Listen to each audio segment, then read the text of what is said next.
নমস্কার, আমি বলাকা। আপনারা তো জানেন ইচ্ছে ডানা প্রতিবার আপনাদের সামনে একটা নতুন নতুন জিনিস নিয়ে হাজির হয়, নতুন নতুন গল্প নিয়ে হাজির হয়, নতুন কিছু দেখাতে চায়। সেরকম একটা বাস্তব ঘটনা, একটা কঠিন জীবন আপনাদের সামনে আজকে তুলে ধরবো। আমরা আজকের উপস্থিত হয়েছি দেউলবাড়ি দেবীপুর গ্রামের এক মৎস্যজীবী দাদার বাড়িতে। সেই দাদা আজকের আমাদের শোনাবেন তার মাছ কাঁকড়া ধরার যে বাস্তব ঘটনা, বাস্তব গল্প, সেগুলো আমাদের শোনাবেন। আপনারাও শুনবেন, আপনাদের কেমন লাগে সেটাও আপনারা জানাবেন। দাদা, আপনার নামটা বলুন। শ্রীকান্ত বিশ্বাস। আপনি কি করেন? মাছ কাঁকড়া ধরি নদীতে। আচ্ছা, এবার আমাদের একটা গল্প শোনান। কোন গল্প শুনবে? মাছ কাঁকড়া ধরার গল্প শুনবে? ওই বাঘ মাছ কাঁকড়া এরকম গল্প। আচ্ছা, আমরা নদীতে কাঁকড়া মাছ ধরি, বুঝলি? আমাদের ওই টাইগারে, বেঙ্গলে আমরা কাঁকড়া মাছ ধরি না, নদীর টাইগারেতে কাঁকড়া মাছ ধরি। যেখানে থাকি ওটা হচ্ছে কেদো ক্যাম্প। কেদো ক্যাম্প মানে টাইগারের শেষ প্রান্তে আর কি। কেদো ক্যাম্পের পরে আর নেই কিছু, এবারে জোলাকা। ওপারে বাংলাদেশ? হ্যাঁ, ওপারে বাংলাদেশ, মানে নদী আর মানে নদী মোটামুটি জঙ্গল বলতে আর কিছু নেই। কেদো ক্যাম্পের পরে আর জঙ্গল বলতে কিছু নেই, এবার জোলাকা। হ্যাঁ আছে, আমরা শুধু মনে করি যে ওটা জল। হ্যাঁ, ওর পরে আর কোনো মানে স্মৃতি নেই। কিন্তু এখন দেখা যায়, এখন দেখতে পাচ্ছি ওর পরে আছে পাকিস্তান, এই ইয়ে শ্রীলঙ্কা। শ্রীলঙ্কা আছে তো। হ্যাঁ, কেদো ক্যাম্পের পাশে আমরা মাছ কাঁকড়া ধরি। তা মোটামুটি মাছ কাঁকড়া ওখানে ধরি। আমাদের ওখানে ডিউটির সঙ্গে খুব একটা খাপ নেই, আছে যাদের সঙ্গে ছিল তারা এখন রিটায়ার হয়ে আছে। আর মাছ কাঁকড়া ধরার গল্প আর কি বলি বলো, আমাদের জীবনে দিদি প্রচুর বাধা বিঘ্ন বা প্রচুর আমাদের উপর থেকে বিশাল বিপদ আবার কেটে যায় আমাদের দিক থেকে। কারণ গরিব মানুষ, জঙ্গল খাল করতে হবে, মাছ কাঁকড়া ধরে আমাদের সঞ্চয় করতে হবে। এইটাই আমাদের জীবিকা, এইটাই আমাদের সব কিছু। এইভাবে আমরা চলাফেরা করি, কারণ এই ছাড়া, নদী খাল ছাড়া আমরা আর কিছু জানি। আমাদের ওই বাঘের ভয় নেই, আর ডাকাতের ভয় নেই, আর কোনো মানে সাপেরও ভয় নেই, কারোর থেকে আমাদের ভয়। ভয় করলে আমাদের সংসার চলবে, ভয় করলে আমাদের ছেলেমেয়েরা খেতেও পারে। কাঁকড়া ধরতে গিয়ে এরকম কোনো ঘটনা আপনি দেখেছেন? হ্যাঁ হ্যাঁ, আমাদের এই নদীতে গিয়েছিল এবছরের কথা বলছি, এই 2025 সালে, মানে 25শে ডিসেম্বরের পরে 1লা জানুয়ারি পরে একটি গিয়েছিলাম নদীতে। 1লা জানুয়ারি পরে, এটা জানুয়ারি মাসে 10-15 তারিখে, 10-15 তারিখে একটি গিয়েছিলাম। গিয়ে নদীতে গেলে বিশাল একটা বাঘের হাতে পড়েছিলাম। পড়লে ওই মোটামুটি কোনো রকমের পার হয়ে এসেছি ঠাকুরের কৃপায়। দুখানা বাঘ সামনে দেখতে, পেছনে রাত 2টোর সময়, ওই যে গল্প করছিলাম, রাত 2টোর সময় পড়েছিল। দুটো ভাই আমার সঙ্গে চলাফেরা করে নদীতে। নিজের ভাই, একটা ছোট ভাই আর একটা জাততো ভাই আমার তো ছোট। তাদের নিয়ে ওই চলাফেরা করছিলাম, করতে করতে রাত 2টোর সময় পড়েছিল। হরিণ শিকার করছিল, হরিণ ধরতে এসেছিল। এলে আর ওই সকালবেলা উঠে ওই জাল তুলতে গিয়ে। আর রাতের ঘটনাটা যদি আমাদের ও রাতের ঘটনা, রাত 2টোর সময় মোটামুটি আমরা উঠেছিলাম। উঠে মোটামুটি ওই ফাঁকে উঠেছিলাম। তা উঠলে ওই রাত 2টোর সময় উঠে দেখতে পাচ্ছি যে নৌকোটা বসিয়েছিলাম নদীর মাঝখানে, মানে জঙ্গলের মাঝখানে, একটু চোখা মতো জায়গা, তেসারি মতো জায়গা। খালটা তেসারি খাল, 3টে ডালা আছে, তার মাঝখানে সামনে একটু চাতাল মতো আছে, সামনে ধানি, আর পেছনে কিছু চাপাল গর্জন টর্জন করে আছে, ওর মাঝখানে বসে। আর ডিউটির ভয়তে তো আমাদের তো নদীর জঙ্গলের ভিতরে থাকতে হয়, যত আমাদের টাইগার স্ট্রিট থাকুক না কেন। তো আমাদের ধরলে 1150 টাকা জরিমানা। আর এই জাল যদি বা ধরতে পারে, আমাদের নৌকা সবাই টেনে নেবে, যত আমাদের। হ্যাঁ, আমাদের টাইগার এসটি তো 1 লাখ টাকা এসটি ভাড়া দিতে, 1 লাখ টাকা এসটি ভাড়া দিতে হয়, দেবো শান্তি নেই। আমাদের ধরলে ফের আবার 1150 টাকা জরিমানা দিয়ে সজনাখালি বিদ্যুৎ অফিস থেকে আমাদের পাস ছাড়িয়ে নিয়ে সজনাখালিতে কাটতে হবে, কেটে আবার ফের ফ্রিজে নিয়ে এসে তবে আবার ফের যেতে হবে, আবার ফের তুলে নিতে হবে। তা সেইভাবে আমরা নৌকা একটু বসিয়ে দিই, ডিউটির ভয়তে দিয়ে ওই জাল টাল পাতি, আর জাল পাতা খেতে গিয়ে ওই মোটামুটি পড়েছিলাম। তারপরে ওই রাত 2টোর দিকে আমি ওই ফাঁকে উঠেছিলাম, উঠলে আর ওই একটা হরিণ খাচ্ছিল জমা আছে গায়ে, আর দুখানা বাবু ওই হরিণ শিকার। হ্যাঁ, বাবু মানে বাঘ? হ্যাঁ, বাবু মানে বাঘ। তো হরিণ শিকার করতে উঠলে আমি ওই আকপা করে ঘর করে ঢুকেছি। তা দুটো ভাইয়ের কাছে আর কোনো সারা শব্দ কিছু করিনি। তা দুটো ভাই ওই সকালবেলা উঠে আর ওই জাল তুলতে গেছি খালে গোড়ার দিকে, আইকে আমার মন টানছে না। তা দুটো ভাইয়ের ওই বলা করে খালে গোড়ার দিকে আইকে জালগুলো তুলে নিয়েছে, আর আগার দিকে দেখতে পাচ্ছি এই পরিস্থিতি। এই পরিস্থিতির মাঝখানে এবারে দুটো ভাই তো একদম জাল তুলবে না, তাহলে যাই হোক তোরা গা হাতে জল টল দে, আমি একটু দেখি কত কি করা যায়। আর আমার খোঁজের উপরে খোঁজ দিয়ে তোরা হাঁড়ি।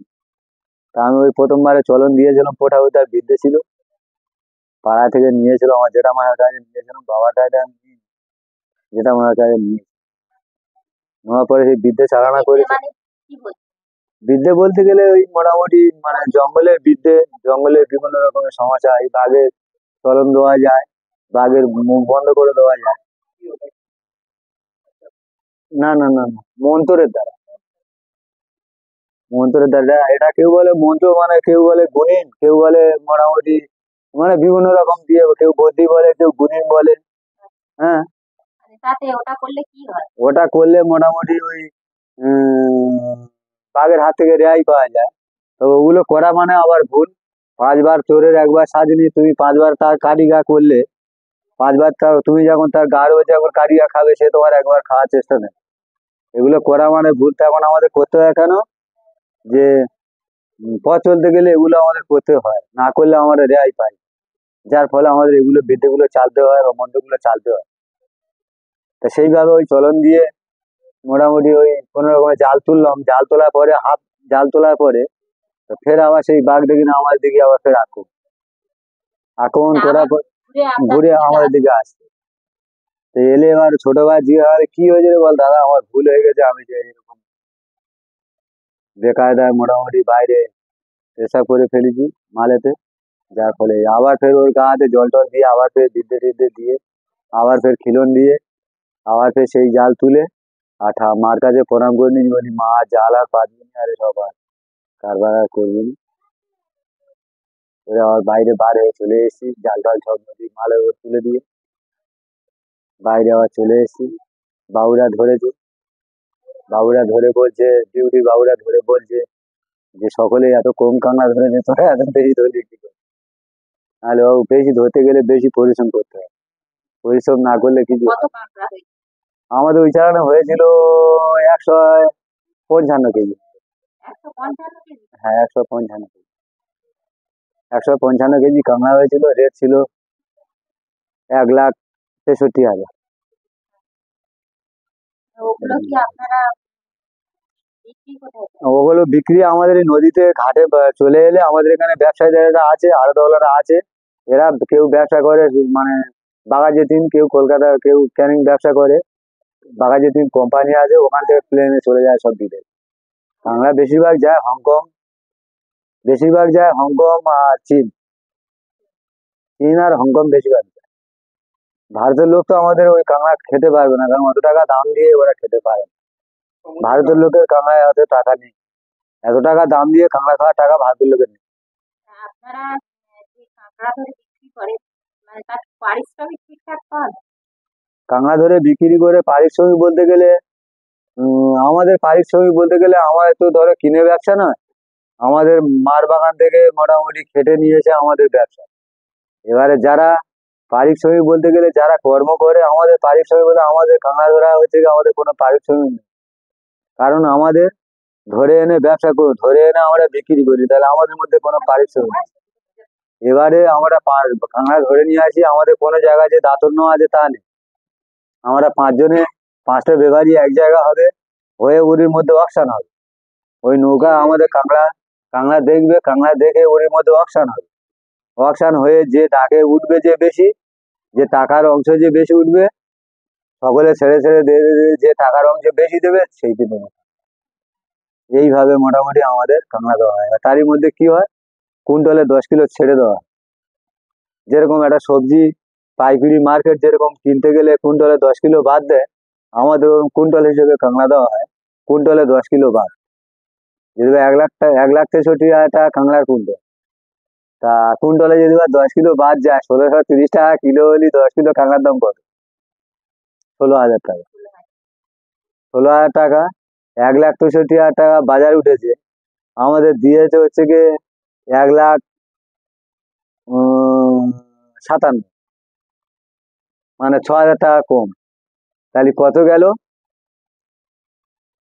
এদিকে ধরো 16,300, আর এদিকে তোমার হচ্ছে গিয়ে 6,000, 16 × 6 = 22,300 টাকা আমাদের লস, লস করে আমাদের কাংড়া দিতে হয়। 22,300। হ্যাঁ, তা আমাদের তিনজনের ভাগে এছাড়া না হয়েছিল ধরো এবছরে ওই হাই ভাগে একজনের কত 44,000 কত করে হলো? 44,000 না, না পূজা টুজা আমরা দিয়ে যাই না। আমাদের মনটাই হলো সব থেকে বড় জিনিস। মনটা যদি বা তার প্রতি যদি বা থাকে, পূজা দিতে লাগে না। সব থেকে হলো মন। পূজা আমরা দিই না, পূজা আমাদের দিনই 2 টাইম ধরো, সকালে দুপুরে। সকালে আমরা চান টান ওই কাজটা কর্ম সেরে এসে সকালে চান টান করে ধূপ টুপ দিয়ে মানে এমনি পূজা তো আমরা প্রতিদিন বাতাসা দিয়ে ধূপ দিই, আর সন্ধ্যাবেলা বাতাসা দিয়ে আবার ফের সন্ধ্যা দিই। এই দিনই 2 টাইম আমরা পূজা আসি প্রতিদিন নৌকাতে দিই। এবারে সিজনের শেষ হয়ে গেলে, সিজন যখন আমাদের শেষ হয়ে যায়, তখন ওই আমরা কাপড় চোপড় নিয়ে গিয়ে মালেতে মাল পুজো দিয়ে একটু ঠাকুর ঠাকুর তৈরি করে গাছের গায়ে একটু সিঁদুর টুদুর দিয়ে কাপড় চোপড় দিয়ে ভালো করে মিষ্টি ছানাস খাবার টাবার বিভিন্ন রকম ফল পাকড় টাকড় নিয়ে গিয়ে জঙ্গলের কাছে, জঙ্গলের মধ্যে আমরা ওখানে একটা স্থান তৈরি করে সেখানে ওই পূজা আসে দিয়ে তবে আমরা বাড়ি আসি।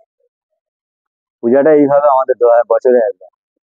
তাছাড়া আমরা ওই যাই 9 দিন 10 দিন, কোনো সময় 8 দিন, হাই 10 দিন থাকা হয় আমাদের নদীতে। তারই মধ্যে আমাদের যাতায়াত যেতে আসতে আমাদের 3 দিন কেটে যায়, আর 7 দিন 10 দিন যেভাবে থাকি 3 দিন কেটে যায়, 7 দিন আমরা জঙ্গলে ওই কারবার একটু মাছ কাঁকড়া ধরি।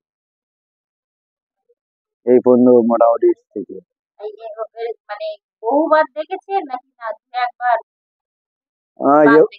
বহুবার বলতে গেলে আমি কাঁকড়া ধরছি আছে কিছু না হলে 37 বছর। 37 বছরে অত 300 বার আমার বাঘ দেখা হয়, 300 বার বাঘ দেখা হয়। আর বাঘের সঙ্গে, হ্যাঁ সামনাসামনি দেখা হয়ে গেছে 300 বার। বা বাড়ি ঝুড়ি বেড়ে মেরে মোটামুটি বাঘের সঙ্গে হাঁকাহাঁকি করে লড়াই ফড়াই করে বার হয়েছে অন্তত 10 থেকে 15।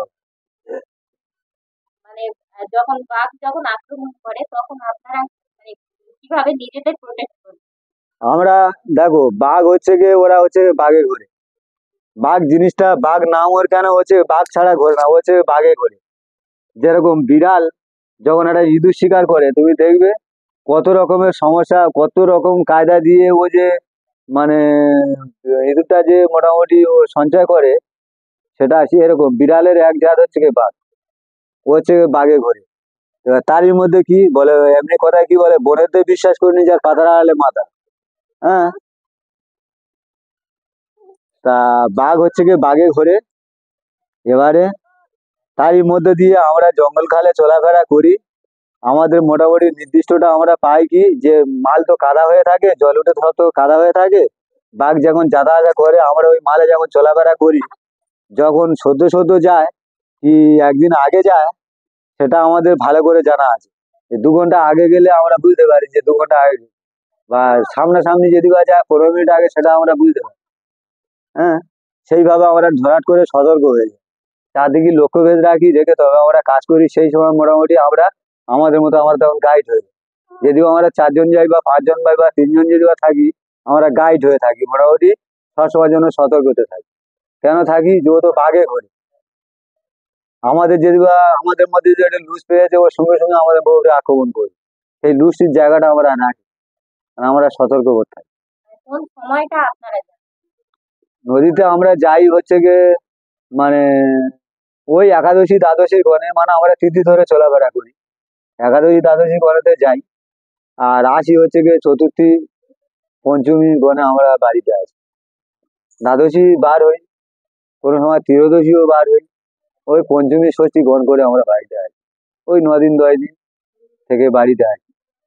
এই 9 দিন 10 দিন সব আমাদের নদীতে কারবার, বসে কারবার করি। কারণ এখন দিনকাল পরিস্থিতি ভালো না, তখন দোন ফেলে কাঁকড়া ধরতো, মানে হাত ছুট ফেলে নৌকার উপর থেকে যতদূর জল যেত ততদূর আমরা যেতাম। এখন সেদিনটা নেই, এখন মোটামুটি জাল পেতে কাঁকড়া ধরে আমাদের জীবিকা। কটা জাল পাতেন আপনারা? আমরা 120টা জাল পাই। মানে আমরা শুনেছি যে কাঁকড়া ধরে, মাটি গর্ত করে কাঁকড়া ধরে, আপনারা কি জাল পেতে কাঁকড়া ধরেন? মাটি গর্ত খুলে কাঁকড়া ধরে, তারা হচ্ছে গিয়ে মানে মুন্ডা পাটি যাদের বলে, ওরা হচ্ছে মুন্ডাবাসী মানে আদিবাসী। আদিবাসীরা ওরা হচ্ছে গিয়ে ওই শাবল আছে, ধারালো শাবল আছে, এরকম চওড়া ফালের শাবল আছে, ওই শাবল দিয়ে গর্ত মানে দেখে দেখে যায়, জঙ্গলে লেগে গর্ত দেখে দেখে যায়, যে গর্তে কাঁকড়া ঢুকে বেড়ে থাকে, কাঁকড়া বেয়ে গর্ত করে ঢুকলে দাগ থাকে, ওই দাগ ধরে গিয়ে দেখতে পাচ্ছে সেই গর্তের ভিতরে কাঁকড়া ঢুকেছে, তো ওই গর্ত খুলে ও সেই ভিতরে ঢুকে দিয়ে কাঁকড়া বার করে আনে। ওটা হচ্ছে কি আদিবাসী। আমরা ওটা করি না, আমরা ওই জাল পাই। আচ্ছা, আপনারা জঙ্গলে বাঘ ছাড়া আর কিসের ভয়ের সম্মুখীন হন?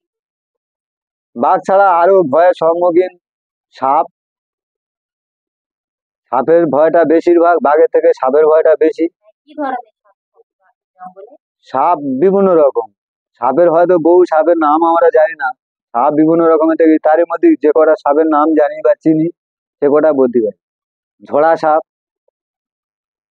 তারপরে তেপেটে সাপ, তারপরে তোমার হচ্ছে গিয়ে ধুসি বোড়া, চন্দন বোড়া, লাউডোগা, বাদাম সাপ, এবারে পদ্ম কেউটো, কাল কেউটো, খিরিস এরকম কেউটো। কোনো বাঘ মানে এরকম কোনো সাপের সঙ্গে এরকম কোনো ঘটনা আপনার কি ঘটেছে? হ্যাঁ হ্যাঁ, সাপের সঙ্গে ঘটনা ঘটেছিল।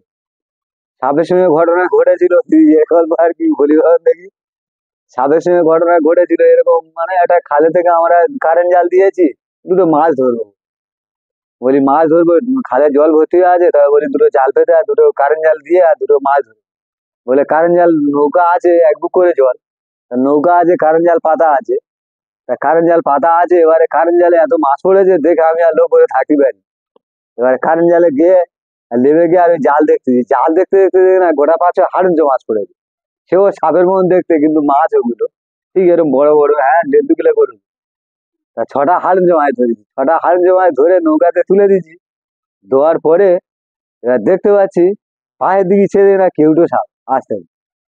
এবার আমার দুটো ভাই আছে নৌকার ওরে, নৌকা ওই জালের মাঝখানে ধরে আছে, আর নৌকার ওরে দুটো ভাই আছে, একজন জ্যাঠো, আমার ছোট ভাই রান্না করছে আর জ্যাঠো ভাই ওই মাছ কেটে কেটে দিচ্ছে, আর ছোট ভাই রান্না করছে, আমার ছোট ভাই তা রান্না করছে, আর আমার জ্যাঠো ভাই মাছ কেটে দিচ্ছে, আর ওই সাপটা দেখাবে, সাপটা দেখাবে ভাইদের কাছে বলার সঙ্গে সঙ্গে, আর ওই সাপ, হ্যাঁ বেশ ভালো 4-5 হাত বড় কেউটো সাপ, এরকম কাল কেউটো বিশাল 4-5 হাত। এরকম কি করেছে, আমি এবার ওই জালের এপারে বেড়ে চলে যায়, যদি বা ডুব মেরে যেত আজ জালে পড়বে, কিন্তু জালে পড়েনি। আর ওই সাপ ডুব মেরে, ওই সাপ ডুব মেরে মোটামুটি আমার দিকে আর আসে না ছুটে গিয়ে, আমার দুটো ভাই নৌকার উপরে আছে, সেই নৌকার উপরে গিয়ে ঠেলে উঠে, যা তো নৌকার উপরে ঠেলে উঠেছে, ঘোরা দুদিন আমার জলে লাভ মেরে মা মা করে আবার ফের কান্নাকানি করে আবার করলে, মার কাছে এটুকু মানুষ টানুষ সইলে আবার ফের ওই সাপ নৌকার মধ্যে নেমে গিয়ে আবার ফের অফ সাইডে গিয়ে আবার আমরা যে পারে আছি তার উল্টো পারে গিয়ে আবার সেই ধদল গাছের গায়ে উঠে আবার ফের আলটা থেকে সেখানে আছে, আমরা আবার জাল ফাল গুলো তুলে টেলে নিয়ে আঁক পাক করে চলে এলাম। এসে শুনেছি মানে জঙ্গলের জলে জলদস্যু এ হ্যাঁ, ডাকাতের ভয় যখন কাঁকড়ার দাম বাড়ে, যখন ওই মানে আপনারা তো জঙ্গলে যান, মানে কোনো টাকা পয়সা সঙ্গে নিয়ে যান না, না না না, তাহলে ওনারা কি কি নিতে আসে? ওনারা কাঁকড়া মাছ নিয়ে। আমাদের যে কাঁকড়ার দাম যখন বেশি হয়, যখন ওই 1-1.5 লাখ টাকা কাঁকড়ার কুইন্টাল যখন বাজার ওঠে, তখন ওরা ওই আমাদের কাঁকড়াগুলো মোটামুটি তুলে নিয়ে আমাদের ওই মারধর করে, মানে বন্দুকের ভয় টয় দেখিয়ে মারধর করে ওই কাঁকড়াগুলো তুলে নিয়ে চলে যায়। ব্যাগ শুধু থাকে তো ব্যাগ ধরে নিয়ে চলে যায়। এরকম কোনো মানে ঘটনা কি আপনার সঙ্গে ঘটেছে? না, আমার সঙ্গে ঘটাঘটি বলতে গেলে আমার সঙ্গে ঘটেছিল তখন, তখন আমরা ছোট ছিলাম। এখান থেকে 15-16 বছর আগে, তখন বাবার সঙ্গে কারবার করতো, তখন বাচ্চা ঘটেছিল। আর এখন আমার ওই ভাই আছেদের, এদের মোটামুটি তুলে নিয়েছে, ভাই আছেদের তুলে নিয়েছে এই এবছরে। ছোট ভাইকে আমার মেজো ভাই একটা বাইক নিয়ে গেছিল, ওদের ডাকাতি করে নিয়েছে, সবকিছু তুলে নিয়েছিল, ডাঁড় হাল সব কেটে ফেলে দিয়ে ডাকাতিরা, ডাঁড় হাল পাল সব কেটে ফেলে দিয়ে কাঁকড়া মাছ সব নিয়ে চলে গেছিল। তাই ছোট ভাই ঘরে এসে চিন্তা ভাবনা কান্না, আরে ভাই কিছু কিছু কিছু করার নেই, চোরে খায় না সরে খায়। হ্যাঁ, তা সেইভাবে মোটামুটি আছে, ডাকাতি হয়, সব রকমের ভয়, কুমিরেরও ভয় আছে, জলে হ্যাঁ কুমিরেরও ভয় আছে, কুমির দেখলে ভয় লাগে। একটা করে কুমির আছে, কিছু নাহলে আমার 12-13 হাত করে কুমির। হ্যাঁ, তা কুমির কিছু নাহলে এই কোণ থেকে ওই কোণ, 1.5 ফুট। এই এই এখান থেকে আমার এই কোণ থেকে আর এই কোণ পর্যন্ত থেকে আরো বড় হবে কুমির, মানে কিছু নাহলে আমার 10 থেকে 12 হাত, 10-12 হাত। ওরকম কুমিরের সামনে কোনোদিন পড়েছে? হ্যাঁ হ্যাঁ হ্যাঁ, কুমিরের সামনে প্রচুর পড়ি, ও প্রতি কোটালে। ওনারা কুমির কিছু করে না? না না, আক্রমণ করে না। কুমির নৌকা দেখলে এমনি ভয়েতে জলে পড়ে। আমাদের যে নৌকা চালাই, ওই নৌকা দেখলে কুমির জলে পড়ে। নৌকার সামনে জীবনে ও ওই উপরে থাকতে পারে, ও যত দূর থাক না কেন, নৌকা আমাদের নৌকা বেয়ে আসি, ও দেখা পেয়েছে ও চলে। এইটাই ওর মোটামুটি সব থেকে ভালো। হ্যাঁ। তাহলে বন্ধুরা আপনারা বুঝতে পেরেছেন, যারা জঙ্গলে নদীতে মাছ কাঁকড়া ধরতে যায় তাদের জীবন জীবিকা কতটা কঠিন, তারা এর সঙ্গে লড়াই করেই জীবন চালিয়ে আসছে। সুতরাং এদের সেই প্রাপ্য সম্মানটুকু এরা পায় না। এই প্রতিনিয়ত এরা লড়াই করতে করতে করতে করতে এতদিন পর্যন্ত এগিয়ে আসছে। তাহলে আপনাদের এটা একটা বাস্তব ঘটনা আপনাদের সামনে তুলে ধরলাম। যদি এই ঘটনা আপনাদের ভালো লাগে তাহলে আমাদের চ্যানেলটিকে সাবস্ক্রাইব করবেন, একটা লাইক ও শেয়ার দেবেন, দিয়ে আমাদের পাশে থাকবেন। আর এরকম যদি কোনো গল্প আপনারা শুনতে চান তাহলে আমাদের কমেন্টে জানাবেন। তাহলে এই পর্যন্ত শেষ করছি।